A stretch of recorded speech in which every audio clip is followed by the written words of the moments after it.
Don't go anywhere. We're going to have a quick word from one of our sponsors, Apax Lab. Elevate your coffee experience with Apax Lab mineral concentrates. Apax Lab's precision-engineered formulas, including tonic, jam, and lilac, are designed to enhance the coffee's natural flavors. Not going to change it, it's just going to enhance it. It's going to bring out the vibrant acidity, the rich sweetness, or if you use lilac, it might bring out those delicate floral notes that you've been looking for. Trusted by world-class cafes and even barista champions, Apax Lab helps you unlock your coffee's full potential. Discover more at apaxlab.com. Wait, where was that again, Sonam? The internet. Oh, okay. Thought I was going to say the website. Thanks. Today's episode is brought to you by our amazing sponsors at Eco Barista. The reason I sound like this is because they got massages at our stand at Mice, and so I'm getting a massage while recording this message for you. They're the best sponsor of the pod that we could have had. They have the best eco products. This probably sounds really pornographic, but it's not. I'm just getting a massage. They have the best eco-friendly coffee products. They got coffee bags that you can design yourself. They got cups. They got iced coffee cups. They got everything you need. So make sure to support them because they support us. Head to ecobarista.com.au and get 15% off your first purchase when you sign up. Oh, mama, that's good. Okay, welcome everyone to our coffee break following up the amazing Dan from Paperboy Cafe. Just joined us for a last recording. It was great. It was great. He's such an amazing dude. I don't know how much time you've spent with him, but man, what a wealth of knowledge. Yeah. So articulate, so friendly, and also just like gives his knowledge away so people can reap the benefits of his great choices and they can avoid the not so great choices. Yeah. That's super important. I've only met Dan in kind of passing, never really got the opportunity to sit down and pull through his brains. But as you said, incredible experience, so generous with his knowledge and sharing that. And so for those of you who haven't kind of heard of Dan before, he's a Melbourne-based cafe operator of multiple venues, has all of this and history. a roastery. And a roastery now as well. And so, yeah, it was a really cool opportunity to hear about his journey and his particular experience with this new place, which I thought was really pretty interesting because it was quite a shift and a very deliberate shift from the business model and kind of philosophy he'd taken before. Yeah, giant shift. He's had a bunch of cafes, I think 5 or 6 at total, called Nigel, right? There were lots of them. They were in high traffic areas. Lots of people going through lots of takeaway coffee. Yep. And now he's sold a few of those, kept the ones that are working, got rid of the ones that weren't working. And now he's just gone like completely different. For a different part for life and part for business, right? But opening a new cafe is hard, and he's kind of started from scratch with this one. Yeah. What did you kind of take away listening from him as like the biggest challenges and things that he did well? Yeah, well, it was interesting because he kind of was starting this from scratch, but also he was kind of converting an existing non-functional cafe space before, which is a whole nother challenge, right? Like if you're thinking about starting up a cafe, you've either got like a blank slate environment, you've got a venue that has infrastructure already there, or you've actually got a whole operating business. And he kind of had a whole operating business, but a very unique experience. So I thought for me, the biggest takeaways were that he'd been very deliberate from his learnings and quite personal about why he was doing this next kind of business, this next cafe. And it was really based on this is where his community is. He lives very close. So he knows the customers and the people who are going to be frequenting it really well and what they would want. And he's really built something to like meet that exact audience. And I thought that was like a really cool kind of cool perspective to keep in mind. Well, it was kind of interesting because he, if we talk about location, which I think is a huge thing that people need to think about when starting a cafe and doing that, you looked at the Nigel that he got rid of through Facebook Marketplace. Yep. Also, there's a lesson for anyone. So he had business through Facebook Marketplace. He kind of just felt like he kind of ignored his own warning signals on that one when he got it right. He was like, it's a cafe at a train station. this is going to be great. He was like, oh, we're coming out of COVID, but surely things will get back. Oh, it's privately owned. It's not actually a managed property. Oh, whatever. I'm sure we'll work it out. Oh, it's a bit more than what I want to pay, but sure, we'll have hundreds of people walking through. And he didn't crunch the numbers enough to make it viable. And he ignored like those warning signs. Interestingly, he was like, whoever I sell it to, if you're going to be owner and like running the shop, you could make money here, but I can't do it as a chain. Yeah. Coming into Paperboy, he's been like, he knows the location. He knows it's out in the suburbs. So it's not the high foot traffic of a city location where you're getting, and then because of that, he's changed the whole operating system of like great coffee, but also we need to offer some food and some things to sit in with, because it's not just walk in, grab a coffee, grab a muffin and get out the door. It's going to be families. It's going to be people doing school drop-offs and pickups and that kind of thing that are going to want to come in, sit down, and he wants to be there a bit more, make it a bit more personal, you know? It's about that relationships that are kind of getting started. So I thought he's been really particular with how he's told that story, and also making it really human. People love a human story, right? Paperboy, his first job was a paperboy growing up in Surrey Hills. The first job, it was across the road from where this location in the is. middle of traffic, he was selling papers either way. Yeah. So you can think that like when you're going in and you're speaking to someone and they're like, no, this is my business. This is where I grew up. Where you're raising your family, that's where I grew up as a child, and now I'm raising my family here. There's instantly a connection. His kids are going to be running around in the shop. You know, there's all these little things that's the kind of thing that makes me want to come back and like growing that kind of community and friendship. I think they can be super sticky and kind of compelling, right? It is that we know yes, you can tick the box for convenience, and yes, good quality coffee and good quality product is definitely important. But, you know, people can go to lots of places for that. And so what's the experience they're kind of coming in for that's going to keep them coming back? So where do you stand on this side? I thought he was doing food in a cafe is challenging, right? When you look in, it's like, do you have a full head chef? Are you paying someone else that then has different opinions to you and wants to do this?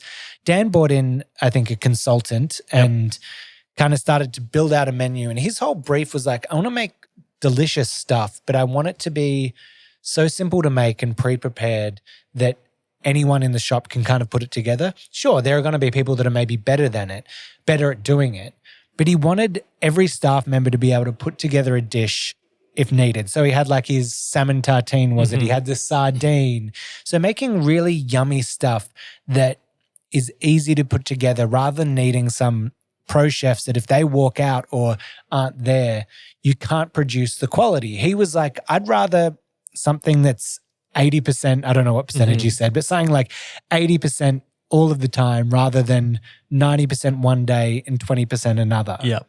Where did you stand on these kind of approaches of tackling something like a kitchen in a cafe space? Honestly, I wanted to hear more about that. I know we're kind of a coffee podcast, but I was like, well, how are you doing this food thing? Yeah. Because like especially obviously food in cafes globally is like really different in every kind of culture, right? And we kind of talked about this on our initial podcast, was that, you know, you rock up to a specialty coffee cafe in North America, and often the food offering will be baked goods and some pastries, like quick service stuff, which is great. But if you go somewhere with a full kitchen, it's a restaurant, right? Yeah. It's a breakfast restaurant. And in Australia, we've got kind of a unique, you know, merging or very much more common place where there's really great quality made to order food, and it's part of the business model. It keeps everything operating. And I think like Dan's approach sounds like a great approach. You know, if everyone can make everything, he's got heaps of flexibility. He can manage staffing. The risk is kind of a little bit more manageable versus having like one head chef that if they leave, what happens? So yeah, I'm really fascinated with that model that he's kind of taken. I think it's a really clever system if you can make it work. I think it's always great when when you have a clear idea before you start of what you want to achieve. That's when like great visions kind of come out. Yeah. I had a friend of mine who now runs a super popular cafe here. You might know him, Anthony, who does Archie's. Had Archie's. Yep. I was helping out when he first started. He started a little place called Bluebird Espresso. Mm-hmm. And I helped him out baristaing when he first opened the doors there. But this dude came out, he was like, I don't have a huge amount of money to pump into it. I'm going to get a spot. And his whole kitchen, and he offered a good sized menu at the place. His whole kitchen was on the cafe countertop, and it was a big sandwich press, a grill, and an induction cooktop with a big pot on it for poached eggs. Yep. And that was it. And everything else was pre-prepped, and it had to use those things. So the press was used for heating up chorizo, fried eggs. Yep, everything. Then he'd do tartines like mushroom melts and whatever, that it was under the grill, mushrooms on the toast, cheese on top, under the grill, and then just poached water boiling where he just dropped poached eggs in. Yep. And that place, within a few months of him starting it, was every weekend packed. And he obviously built up enough money to go and do Archie's and that, but a clear vision, an idea, and not being shrouded by needing to spend crazy amounts of money, just following what you wanted to do leads to success. Same with my friend Stefanino Panino. Just started out in a place that was going to get bulldozed as a little pop-up, put in a meat slicer, and that was it. Bread, great deli meats, and people loved it. I think, the big takeaways from that are thinking creatively about how you can come up with a solution that will really give people what they want, but in a creative way. As you said, maybe you don't need a full, commercial kitchen fit out. And then also, I think calling in some experts to help you, and Dan kind of highlighted that, is that there's people who are experts in the kitchen and in obviously the mechanics of that, the pricing of it, the product creation, bringing those experts in, and you're going to avoid a whole heap of pitfalls, especially if it's not your area of expertise, right? A lot of people come into cafe ownership through being professional coffee people, being baristas and getting more and more experience. And then suddenly you're in a world where you're doing business management, people management, kitchen management, product and coffee. So really supplementing where you need to strengthen that out, I think is a great takeaway. Yeah, absolutely. And I want to get into him a bit more, but I found his whole idea about roasting was interesting, and he was kind of hinting at this takeaway of if you're trying to get into roasting because you have cafes and you think it'll save you money on your coffee ordering bill, maybe think again about that decision. What did you take away from that? Yeah, I thought that was again, another area I wanted to dig into more with him. Maybe we'll have to have another round. But he did say at the end, he's like, call me whenever you need me. I'll be in. But yeah, I think it's a great idea. From the outside, if you're a business operator, like a cafe operator that has 2 or 3 busy venues, starting to roast can look like a really attractive raw numbers kind of thing with the cost of green coffee to the cost of roasted coffee.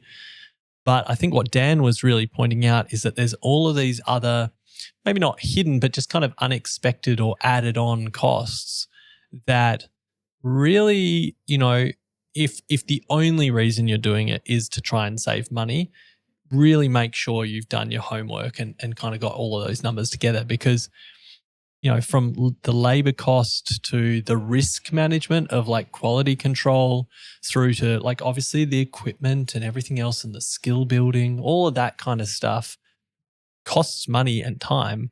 And, at the end of it, does it add value outside of just the coffee that you could have sourced elsewhere and kept your business focus? Yeah. Or does it kind of allow you to do other things? And I know for Dan, he was talking about how much it had invigorated him and reinvigorated him in the coffee discussion. So that was obviously really cool. Yeah, and something that Dan spoke about the previous time he was on the podcast that I think applies here and I think is a really valuable lesson is we were talking about kind of what you're talking about with the cost of equipment. A lot of roasteries will pay for cafes to have the equipment there, the coffee machines, the grinders, the this and that. And it's a hard space to play in that wholesale market because everyone's trying to undercut everyone. And Dan has worked in sales for years, worked in sales at St. Ali. And he's like, the biggest thing that I have to offer is me. When you work with me. I'm a partner for your cafe. I want your cafe to succeed. I'm going to be there. I'm going to be talking to you. I'm going to be making sure that everything runs smoothly for you. And his biggest thing there was like not the price cutting or the this, but like, I'm going to be the partner in your cafe to make sure that you succeed doing this as well. And I thought that was a pretty nice thing in, you know, the world that we live in coffee as well. Yeah. I think, kind of depends again on what's driving you with any of these changes, but it's kind of like what he did for the kitchen and kind of getting that support is calling in people who can bolster your business with real expertise. It might cost like a little bit more to use them or to bring those skills in, but it's probably going to save you a whole heap of mistakes and problems. You think about how much money you'd lose if you go down the wrong path of like not making the right coffee, it not being the right quality, like all those things, machines breaking down and not being able to get it, whatever happens, you know. Yeah. A lot of money can be lost very quickly in those, you know. Sorry, Liam. So would the key to that be the fact that he has such a vision of what it should be fundamentally? Like, you know how you're talking about like this, it's the story. He already has such clarity on kind of the offering that he wants to bring and more so the community he wants to connect to. And so getting that help, because as you're saying, you're like, you know, you need to bring people in. And that to me comes with a double-edged sword. It's like, do you bring specialists in because they have a wealth of knowledge that can add the details you don't know? You know, when I'm cooking, I end up adding a million ingredients, right? Like I'm like, oh, this pairs with this. And I like, it turns into this convoluted thing. I can never replicate anything, right? And then there's also the other side where it's like, no. A good chef can like work with 3 ingredients and make, you know, and that's what it looks like for Dan. It's like there's simplicity and design in the systems behind everything that it can work on a fundamental level where it's like by design, by taste, by choice. And there's 2 sides There's there. lots of learning that he's taken over the years that kind of get put into the making of this cafe and roastery and that kind of thing. Yeah. I think your point though is like intentionality of, okay, we're aiming for something. We're aiming for an outcome that's like, you know, he really highlighted that's great for customers, but is also deliverable by his systems and by his people. And then at the same time, I think he's the same conversation for him roasting is that there was a real kind of reason for it. And I think aiming for how you can pull the experience together to do that really efficiently is kind of key, because a lot of people can cook and do great food or make a great coffee business, but, you know, the margins can be quite slim. And so doing it in a really efficient way that reduces your risk as an operator, I think is key, and probably makes it way more enjoyable for the staff and the baristas who are working with him. Yeah. And I think it's really valuable to like the way that he's approached this cafe has definitely changed in a post-COVID world, and him learning a lot about like what has changed, what has returned. Staffing now is very hard. So he's approaching it with like, how are all of my systems repeatable by as many staff as possible? We just had a giant race car going past there that just ripping our ears off. How is it repeatable?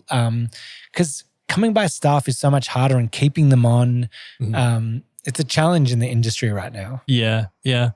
And I think, you know, some of the big takeaways for me with kind of where he was going with the conversation overall were good systems, thinking about the numbers, like doing the due diligence, kind of checking obviously on the sites that didn't work, but then really tailoring like your whole business model around what your goals are and what context you're delivering it into. His inner city busy cafes are a whole different market to the outer suburban cafes. I think that's a great point for anyone starting. From so many people that I've spoken to, I find it crazy how many people haven't actually crunched the numbers on like where all the costs are going to be, because they add up real quick. Yeah. Right? You rent, electricity, gas, like insurance. Yeah. It all really adds up. So you really need to, and that's where you, even though that side sounds boring, that's what pushes you to be creative, to be like, great, well, how can I, you know, tackle all of these numbers and make it profitable. And one of your previous episodes with Nathan Tolman, one of Melbourne's kind of best cafe operators and most innovative kind of cafe operators, he was just dropping knowledge bombs left and right about how to approach or how he approaches calculating whether this is a good opportunity. So that's a really useful listen. Absolutely. Great. Dan, what a legend. Yeah. Thanks, Dan. I thought now, why not jump into a little coffee news? Oh, the latest news. The latest news in coffees and share our thoughts. Some ideas.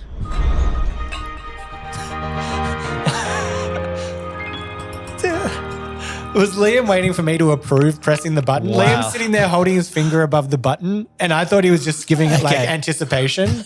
No, okay. So it's been a couple. I feel like it's been a long time since I've actually utilized these triggers for a while. That button. Yeah, usually Sonam just goes, "I've got a hot take," and he jumps in, or we don't do them, or oh no, I'm here for you. I've got the professionalism to go to my producer to get those sounds. And also, now that I got Ben in, Ben, you need to pitch a segment or a sound or something. It could be for anything, just a sound that comes in. Okay. Signature sound. Yeah. Maybe we'll become accustomed to a certain trait of yours. And when you say something, we're like, that's so Ben. Yeah. That's a flavor profile breakdown. Yeah. It's beautiful. Yeah. Because that's what he's always doing, goodness. breaking down flavor profiles. Just breaking it down. All right. Let's break down the news. Let's break down some news. This one isn't much news as much as it is just a launch that I think is interesting. Liquid decaf. Liquid decaf coffee concentrate. That's the strength of espresso that you can, rather than pulling shots of decaf, you can just pour it in a cup, add your milk, whatever it is, chuck it into your iced coffee, and you got a decaf coffee going on. I think super interesting. One challenge I've seen a lot of cafes face, and I don't know if this is their market, but having a decaf grinder, when you look at the percentage of coffees sold. I know when I worked at my cafe, we had a decaf grinder and it was maybe 6 decafs out of 1,000 coffees in a day, something like that. Yep.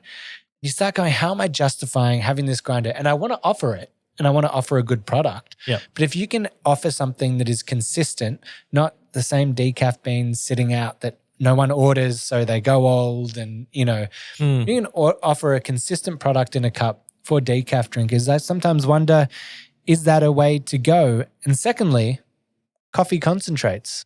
Maybe, have you experimented at all with them? Let's touch on the decaf first, then we'll talk coffee concentrates. Look, the decaf thing, I agree with you. You want a good quality product for people. You want it controlled and repeatable. I think that's important, and often that is unfortunately a problem with decaf service. It doesn't have the turnover. It doesn't have the consistency of service to allow people to dial in the best of the product. I do worry a little bit that a concentrate is kind of a dumbing down of what we could get out of the coffee.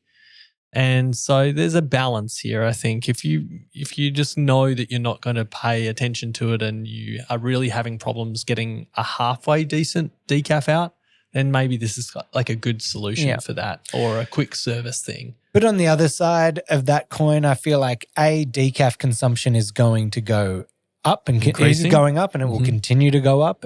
B, I think it's our job as the coffee industry to show good options of what's out there, because a lot of the time people might want to order decaf, but it tastes like crap, so they don't. You're seeing a lot of roasteries and a lot of producers put a lot more effort into high quality decaf that tastes really good. There's some incredible stuff out there. I tasted some really amazing samples of decaf that still showcase a lot of the origin characteristics and are unique and different to each other.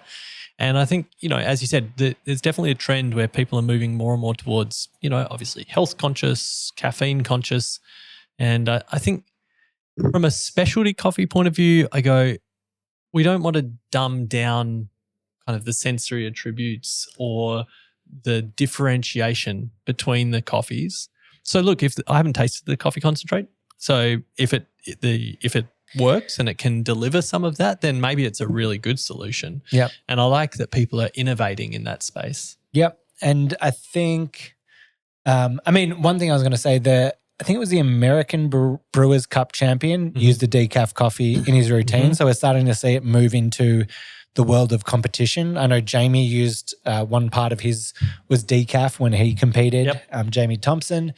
So I think that's interesting. The coffee, the espresso concentrate, or not espresso concentrate. I'm interested in the idea of pre-batching espresso. And I've been seeing different experiments of like the time frames in which it can last, whether that's through iced coffees or even milk-based coffees.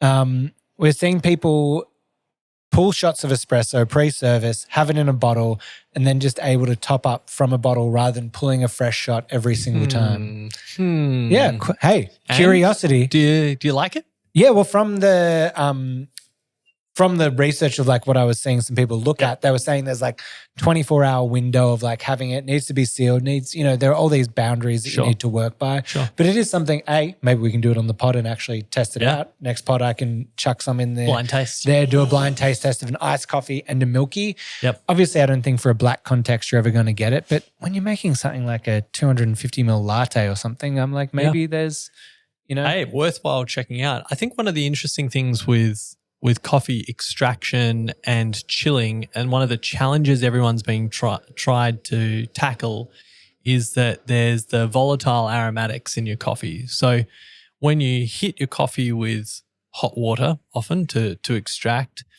that some of the aroma compounds start to evaporate out of the coffee, and that's what we actually smell as kind of as the aroma of the coffee.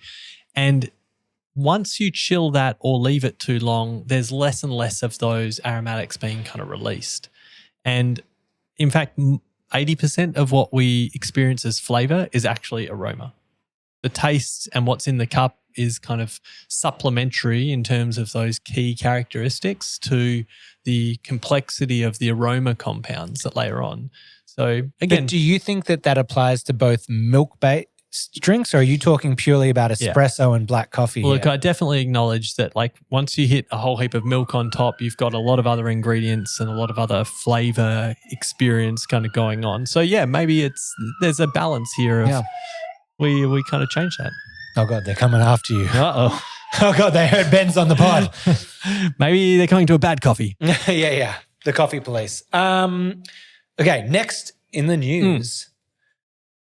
Pete's, giant coffee chain in America, has dropped alternative milk surcharges. It used to be 80 cents to get an alternative milk with your coffee order, but now they're cutting it. This comes with a bit of pressure from PETA, from animal rights activists, saying that it's discrimination, that if you don't want dairy, you have to pay more. What do you think about this? Look, I think those alternative milk options are great. I also know the headache of them as a barista or a cafe owner of how many alternative milk options do you have to have, rice milk, oat milk, soy milk, everything else that's under the sun. And so there's a challenge. Look, I think it's great that Pete's a large enough company that can kind of shoulder that cost and offer it at no difference. But for your regular cafe, it is more expensive to use. And it's just a case of, I think, economies of scale and accessibility. But it is more expensive than kind of regular cow milk. And so the idea that they're exactly the same price, I think it's... Well, especially for smaller cafes. I feel like if you're a smaller cafe and you're paying more to buy the product, then you need to charge more for it. Like, that's the world that we live in. Sure, if there are people that want to make that stance that they're going to, swallow that cost, or they're going to meet in the middle, maybe raise the price of dairy a little bit and lower the price of alternative. Maybe that's a way to approach it. But at the end of the day, I mean, hey, it could be an awesome stand or PR stunt for an actual alternative milk company to come out and go, we've found the market value of dairy is this, and our milk is always going to be at that market value of dairy price, to make sure that it's the same, to make sure that cafes can sell it at the same. Because I know these alternative milk companies are probably making a lot of money, and they probably, I don't know the ins and outs of how much it costs to produce. Yep. But also the shelf life. Surely that makes it more affordable, that you can have an alternative milk in your back cupboard for 6 months, whereas dairy is going off every few months. All that fresh chain, a cold chain of storage and everything. Yeah, look, I think having those milks more available and people being able to choose them at lower cost is great. And maybe that'll start happening as there's more and more adoption of them. Yeah, but I think it's tough for cafes to have to shoulder that load, but maybe it's the creative ways of trying to solve that. Or, hey, if you're an alternative milk company, take that stand, lower your prices to the same as dairy and just make that your thing. Yeah. Yeah, there's an opportunity there for sure. I have a question for both of you. Yes. Just pondering. I feel like on the pod we talk about, or like, you know, the more we go into coffee, the filter world, the black coffee world is expansive. Do you think we've hit a point with milk coffees where there's a bit of a pinnacle here? It's like it comes down to like the quality of the ingredients you're using, but you know what I mean, like innovation in the milk world. Like Melbourne is known for their flat whites, and it's like, does it get better than that? Like, is the ingredient just the coffee that we're switching out? No, yes, I mean it is, but I feel like one of the hardest things with the milk-based coffees, there where we have this old school idea of the 350 in and out, you know, get it. I feel like there'd be amazing coffees that we could explore more mixed with milk that would blow your mind, but people have a bit more of an issue, I think, paying $20 for a latte as opposed to $20 for a beautiful espresso latte. It's like the wine drinker, like, oh, I could only drink this as espresso. There are some like amazing, winey, rich, textural espressos that I've had with milk that absolutely blow your mind. They're almost boozy and like fruitcake and like cover, like your whole tongue feels like it's covered like when you drink this thing. But people are less willing to pay $20, $30, $40 for a latte, which would be needed to be mixed with these coffees. Yeah. Yeah. I mean, not to drop the World Barista Championship thing again. Oh, here we go. But I had that can be the sound bite. The opportunity to taste some incredible milk coffees on the world competition stage because it is one of the required kind of drink categories. And yeah, some of those coffees are just mind-blowing. But at the same time, exactly what you're saying, some of these beautiful, delicate, amazing coffees, when you add milk to them, it is a challenge to taste all of the complexity out of there. So I think there's kind of both things, is that the format kind of has to be navigated a little bit differently.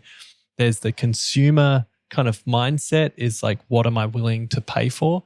And there's also the business thing for a cafe owner. Like a milk coffee generally services a particular audience who are really interested in a tasty kind of quick coffee, but maybe they don't want to explore. But there's an idea of flavor profile in their head as well of what it should taste like. And sometimes when they taste those other things, it's like, this coffee's off. Yeah, exactly. And, you know, a flat white or a cappuccino or a latte using a house blend often has to tick the box of being the all-rounder kind of approachable. But yeah, there's some really cool stuff. And if anyone out there is kind of doing stuff in the cafe world that you know of that's, you know, using really cool either single origins or maybe different blends, but exploring a milk service of that in an interesting way. I think we'd love to hear about that. Let us know. Totally. It just reminded me, I think we did like some coffee where we actually blended some alternative milks together. Oh, that was, we were doing one of the Mikhail's. That's right. He did like cashew, macadamia, and whatever it was. There was like 3 different alternative milks that for his signature drink or for his milk-based drink, he mixed those together to kind of get the perfect balance for his coffee. So that was an interesting way of elevating the milk in the different ways in which you could do it. Making the horchata milk is another interesting way of how you flipped it that we made, that I made the other week.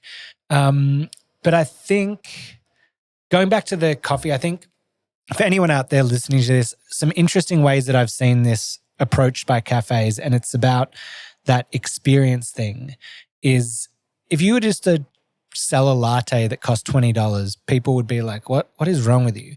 Great way to do this is this new coffee experience omakase style, where you book in and you go to get a coffee experience where they take you on a 4-5 step journey of different coffee things. One might start with like a coffee edible treat thing that you're having. Then it moves into a filter to get you going, then a black coffee, then a milk coffee. That's a way where you can have just like a set top line price that you know is going to make you money, but you can offer those different experiences that people might not be willing to pay for before. So you can change people's perception of what a milk-based coffee is through this full experience.